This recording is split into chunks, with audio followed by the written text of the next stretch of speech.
10 minutos con Jesús Latinoamérica. Señor mío y Dios mío, creo firmemente que estás aquí, que me ves, que me oyes. Te adoro con profunda reverencia, te pido perdón de mis pecados y gracia para hacer con fruto este rato de oración. Madre mía Inmaculada, San José, mi Padre y Señor, Ángel de mi guarda, interceded por mí. En el Evangelio de hoy vemos cómo los fariseos, al salir, planeaban el modo de acabar con Jesús. Así comienza el Evangelio que leeremos hoy. Y uno se pregunta, pues, ¿por qué quieren acabar con el Señor?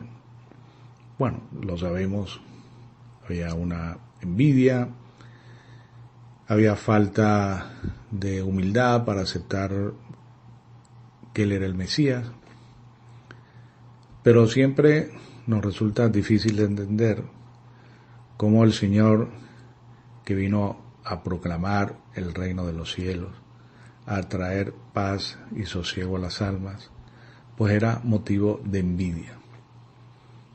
Bueno, pasa hoy en día también de modo distinto.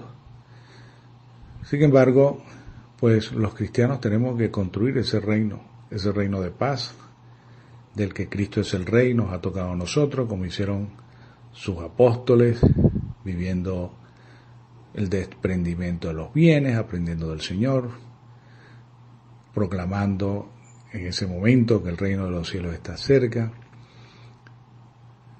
como haciendo caso de la urgencia de la misión al que el Señor los mandaba. Y con la seguridad de que el Padre, Dios Padre, les proveería de todo. Ellos tienen, como lo tenemos nosotros, el tesoro de la paz, como lo tenemos los cristianos, y que como enviados de Jesús, derramamos esa paz sobre quienes acogen la doctrina del Señor. Un don que trajo el Señor al mundo, la paz, el premio excelso para la vida del hombre sobre la tierra, esa paz que engendra los hijos de Dios, esa paz que alimenta el amor, esa paz que origina la unidad, esa paz que es el descanso de los bienaventurados y la mansión de la eternidad, esa paz cuyo fin propio y su fruto específico consiste en que nos unamos a Dios para siempre, para siempre, para siempre. Pero ¿cómo podemos construir este reino de paz, decíamos, del que Cristo es el Rey? El mandamiento que Él deja a sus apóstoles y a través de ellos, a todos nosotros, pues es el mismo. Y pues, y hacer discípulos a todos los pueblos. Y sepan que yo estoy con ustedes todos los días hasta el fin de los tiempos. Bueno, como el Señor, los mensajeros de paz de su reino, tenemos que ponernos en camino, responder a su invitación. Debemos ir, pero no con el poder de la guerra, ni con la fuerza del poder, sino como cordero en medio de lobos, sin bolsas, sin alforjas, sin sandalias, como recomienda el Señor en el Evangelio. Y mientras seamos corderos, dice San Juan Crisóstomo, padre de la Iglesia, en una de sus homilías, mientras seamos corderos venceremos. E incluso si estamos rodeados por numerosos lobos, lograremos vencerlos. Pero si nos convertimos en lobos, seremos vencidos porque estaremos privados de la ayuda del pastor. Bien, esta es una tentación permanente. Convertirnos en lobos entre los lobos. Entre los lobos pues se despedazan entre sí. No llegaríamos a nada. Los cristianos no debemos ceder nunca a la tentación de convertirnos en lobos. El reino de paz de Cristo no se extiende ni con el poder, ni con la fuerza, ni con la violencia, sino, y de modo exclusivo, con el don de uno mismo, con ese amor llevado al extremo, incluso hasta los enemigos. Que los cristianos en principio no tenemos enemigos, por si siempre hay alguno que se declara enemigo, pues incluso con ellos El Señor no venció al mundo ni con la fuerza de las armas, sino con la fuerza de la cruz, que es la verdadera garantía de la victoria. Y para quien quiere ser discípulo del Señor, quien quiere ser su enviado, esto tiene como consecuencia pues el estar preparado para también pues la pasión y el martirio, aunque no tenemos vocación de mártires, pero tener eso en cuenta, ¿no? Que podemos ofrecer la propia vida por Él, para que en el mundo triunfe el bien, el amor, la paz. Y esta es la condición para poder decir paz a esta casa, entrando en cada realidad del ambiente donde vivimos. La iconografía muestra a San Pedro siempre sosteniendo las llaves, que significa pues el poder que Jesucristo le dio aquí para atar y desatar los pecados. Y a San Pablo en cambio lo muestra sosteniendo una espada.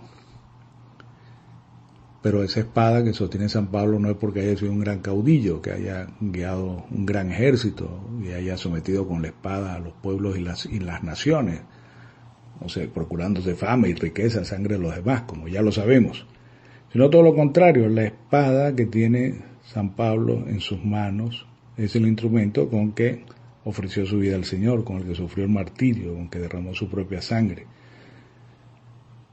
Porque su batalla no fue la de la violencia ni la guerra, sino ese martirio por Cristo. Y su única arma, como bien decía él en sus cartas, fue el anuncio de Jesucristo y este crucificado. Su predicación no se basó en persuasiva sabiduría, sino en la manifestación y el poder del Espíritu, como también escribió. Esta fue su fuerza. No buscó una vida tranquila, ni cómoda, ni alejada de las dificultades, ni de las contrariedades, sino que se gastó por el Evangelio, se entregó sin reserva, y así pues se convirtió en ese gran mensajero de la paz y de la reconciliación de Cristo. Bueno, la espada que San Pablo tiene en sus manos remite precisamente a lo que tú y yo debemos tener, al poder de la verdad, que a menudo quizá pueda herir, pero no lo utilizamos para hacer el mal, la verdad con caridad. Pero hay que ser fiel a esa verdad hasta el final, sufrir por ella, entregar la vida si es necesario. Si queremos ser esos portadores del reino de paz que anunció el Señor y que lo vivió, debemos pues a sufrir quizás en primera persona pues la incomprensión, el rechazo, incluso la persecución, porque no es la espada del conquistador la que construye la paz, sino la espada de quien sufre, de quien sabe donar la propia vida.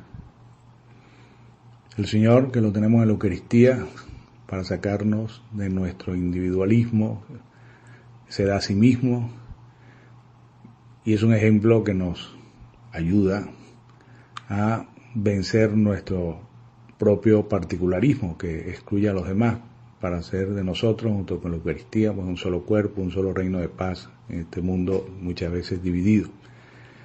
Y como cristianos pues queremos invocar de Dios el don de la paz. Queremos pedirle que nos haga instrumento de su paz en un mundo todavía desgarrado muchas veces por el odio, las divisiones, los egoísmos. En la resurrección, en el cenáculo, el Señor saludó a los apóstoles: la paz sea con ustedes. Bueno, eso nos dice a cada uno de nosotros. Dios vive en nuestro interior, su misericordia nos acompaña siempre, sobre todo cuando necesitamos más ayuda. Aceptar esa realidad, y desde allí es posible descubrir que podemos pues controlar la inquietud, tener más paz interior, proporcionar esa paz a los demás, o al menos pues no arrebatarla a los que estén tranquilos. Y que ese modo de afrontar una contrariedad sea desde la calma, desde la reflexión, desde la confianza en que podemos resolverla, desde la certeza de que Dios nos acompaña, de que está cerca, de que nos apoya.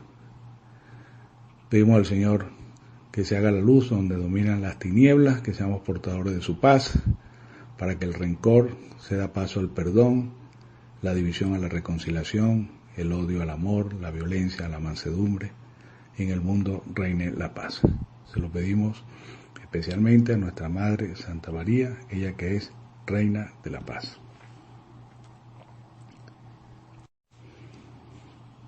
Te doy gracias, Dios mío, por los buenos propósitos, afectos e inspiraciones que me has comunicado en esta meditación.